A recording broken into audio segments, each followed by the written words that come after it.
बिस्मिल्लाहिर्रहमानिर्रहीम। अस्सलाम वालेकुम। आप इजी वीज़ा यूट्यूब चैनल देख रहे हैं।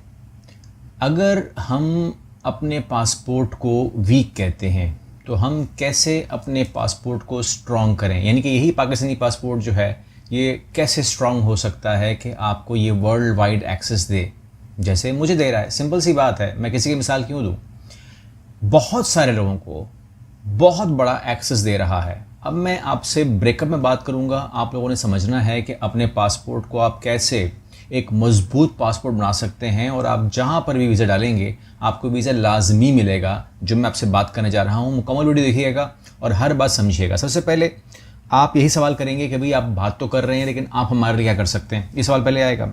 तो मैं आपके सामने पहले इन्फॉर्म कर दूँ कि सबसे पहले तो आपका जो पासपोर्ट है इसके ऊपर दुनिया के जो 200 ममालिक हैं उसमें तकरीबन 32 वीज़े 32 वीज़ाज़ जो हैं वो फ्री हैं। उनकी मैं बात नहीं करूँगा बिकॉज अगर आप 32 free countries for Pakistan passport लिखेंगे तो आपके सामने लिस्ट आ जाएगी, उस पर बात करने की ज़रूरत नहीं है, ठीक है। और वो आप लोगों के पास इतना कोई अट्रैक्टफुल कंट्रीज़ भी नहीं है, दूर हैं थोड़ी सी आपसे। अच्छा, दूसरी बात ये आती है कि आप यही सवाल करेंगे कि आप जो हेल्प कर सकते हैं वो बताएं, नंबर 1। नंबर 2, इसके अंदर और हम ऐसा क्या कर सकते हैं पाकिस्तानी पासपोर्ट के अंदर कि उसको हम बेहतरीन पासपोर्ट बना दें, यानी कि एक स्ट्रॉन्ग पासपोर्ट बना दें, जैसे कि किसी यूरोपियन का पासपोर्ट होता है वो कैसे बन सकता है। तो ये कुछ ट्रिक्स एंड टिप्स हैं मैं आपके सामने रख रहा हूँ, आप उसको कैच कर सकते हैं। नंबर 1, अगर आप कहें कि जी आप क्या हेल्प कर सकते हैं तो पाकिस्तानी पासपोर्ट पे आसान वीज़े हैं कौन से, पहले हमारे इल्म में यह होना चाहिए सबसे पहले, और जिसमें हम आपकी हेल्प कर सकते हैं उसमें वियतनाम का वीज़ा है जो आपको घर बैठे मिल जाएगा हमसे,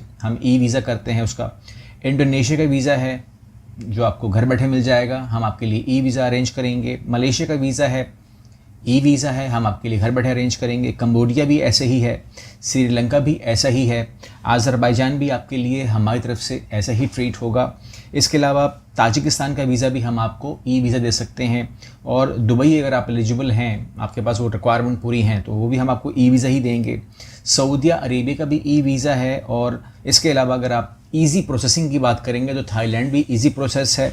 इसके अलावा सिंगापुर भी हम आपको मैंने लास्ट वीडियो में दी हुई है, आप जानते हैं कि हम उसके अंदर एक्सपर्ट हैं।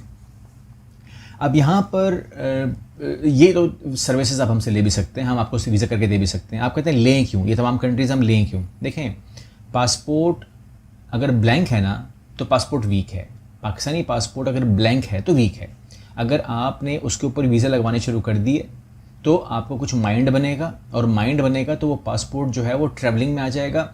और एक ट्रैवलिंग देखें, अब फॉर एग्जांपल मुझे लोग कहते हैं कि जी मुझे यूरोप जाना है, मैंने वीज़ा डाला तो वो रिफ्यूज़ हो गया, मुझे एजेंट ने कहा कि जी लग जाएगा मगर लगा नहीं।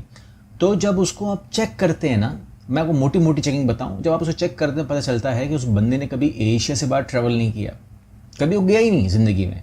तो अगर किसी ने ट्रैवल नहीं किया एशिया से बाहर तो उसको क्या हक बनता है कि उसको यूरोप का वीज़ा मिले या यूके का वीज़ा मिले या कनाडा का वीज़ा मिले या कोई और वीज़ा मिले, क्यों मिले उसको, उसने ट्रैवल ही कोई नहीं किया। अब आपको वो यूट्यूब पे मोटिवेट कर रहे होते हैं कि जी आप आ जाएं और हम बांट रहे हैं वीज़े, ऐसे ही मतलब तासुर तो यही मिलता है कि वो बांट रहे हैं। लेकिन असल बात यह है कि आपको अगर आप रियलिटी में आएंगे, ठीक है ना, एक तो है ना कि आपको मैं ख्वाब दिखाऊं, मीठी मीठी बातें करूं कि आ जाओ तो हमारे पे इस दराज खोलना है और वीज़े गिरते हैं हमारे दराज से, ऐसा तासुर दूं तो आप भी बोलेंगे यार शायद ऐसे ही हो रहा होगा, लेकिन ऐसा है नहीं।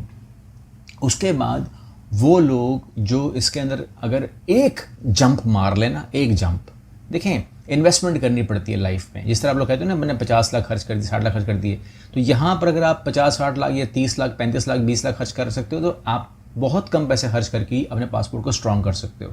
अब मैं उन लोगों से बात कर रहा हूँ जो या तो यूएई रेजिडेंट बन गए हैं, यानी कि उन्होंने कोई जॉब कर रहे हैं किसी किस्म की भी, या फिर वो करना चाह रहे हैं कि हम रेजिडेंट बन जाएं और हम एमिरेट्स आईडी ले लें।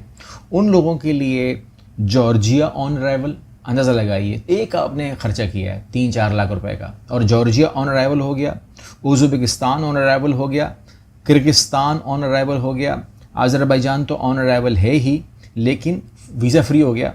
इसके अलावा ओमान ऑन अराइवल हो गया, जॉर्डन ऑन अराइवल हो गया, बहरीन ऑन अराइवल हो गया, इजिप्ट ऑन अराइवल हो गया, मालदीव तो ऑन अराइवल है ही मगर फ़ीस नहीं ली जाएगी, ऑन अराइवल फ़ीस ही नहीं लेंगे आपसे, नेपाल ऑन अराइवल हो गया, सीशल ऑन अराइवल हो गया।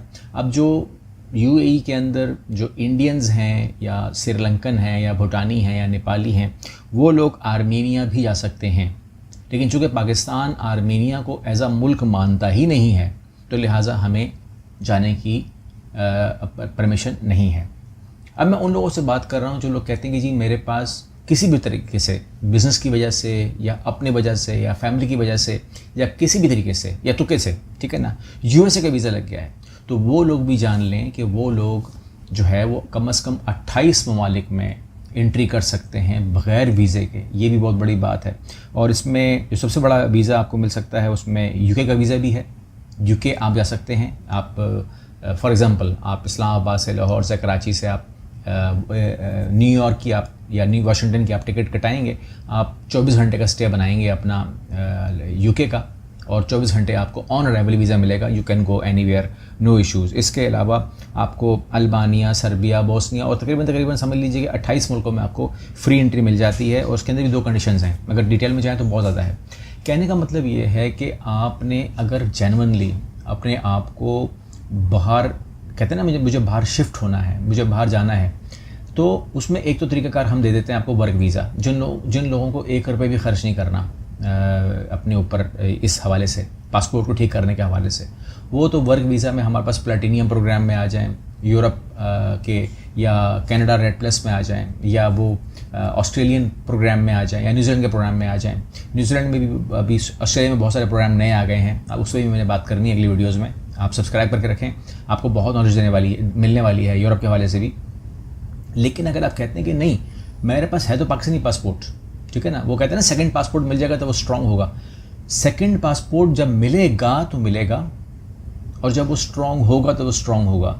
लेकिन आप अपने इसी पासपोर्ट को क्यों ना स्ट्रांग कर लें, सवाल ही पैदा होता है। तो लिहाजा उसके हवाले से अगर कोई मीटिंग दरकार है आपको, कोई आपको प्रोसेस दरकार है, कोई आपको पैकेज दरकार है, दुनिया भर में होटल दरकार है, या आपको कोई ट्रांसपोर्ट दरकार है। आपको मैंने लास्ट टाइम भी कहा था कि मलेशिया का 6 महीने का वीज़ा दरकार है, आपको सिंगापुर का वीज़ा दरकार है, ठीक है ना। और डन बेस के मैं ख़िलाफ़ हूँ। आपको मैंने लास्ट टाइम कहा था डन बेस वीज़ा है, डन बेस के मैं ख़िलाफ़ हूँ। लेकिन डन बेस का मतलब ये होता है कि जो स्पॉन्सर्ड हमारे वहाँ बैठे हुए हैं इस मलेशिया में और सिंगापुर में, वो ये ऑफ़र कर रहे हैं कि अगर हम आपको वीज़ा देंगे तो हम आपसे चार्ज कर लेंगे, वरना चार्ज नहीं करेंगे। अगर डन बेस वाली बात उनसे हम करते हैं तो अब लफ्ज़ डन बेस इस्तेमाल हो रहा है, इसमें क्या कहेंगे हम उसको, क्या नाम देंगे।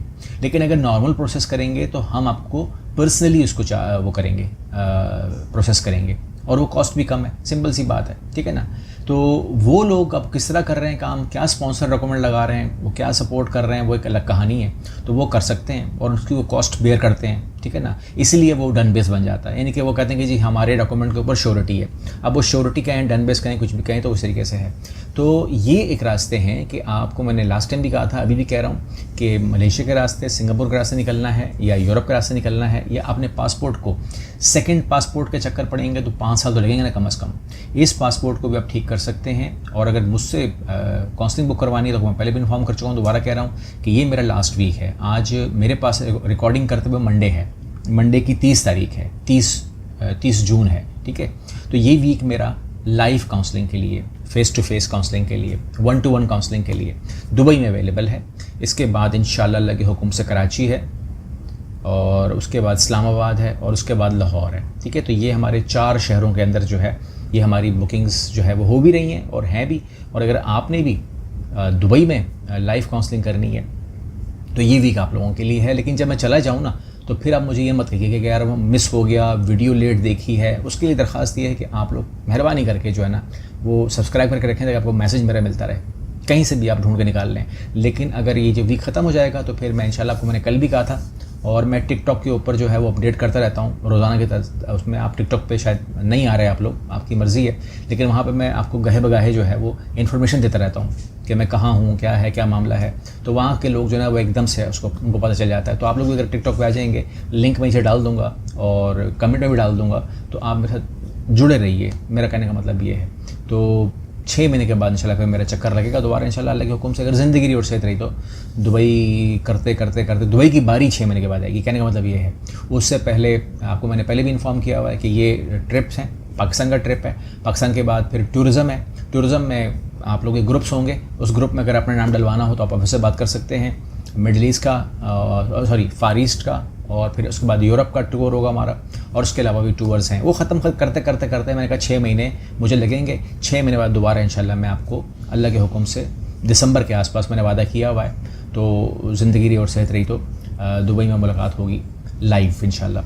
तो मिलते हैं। जो ख़ास तौर पे जो कराची वाले हैं, दुबई तो चल रहा है, जो कराची वाले हैं, लाहौर वाले हैं, इस्लामाबाद वाले हैं, वो परेशान ना हों, दिल मत तंग करें, ठीक है। मुझे पता है आप लोग मेरा वेट कर रहे हैं, तादाद बहुत ज़्यादा है और ये प्रेशर मेरे पर भी है कि मुझे तमाम लोगों से अब मिलना है क्योंकि तादाद बढ़ गई है अभी, ठीक है।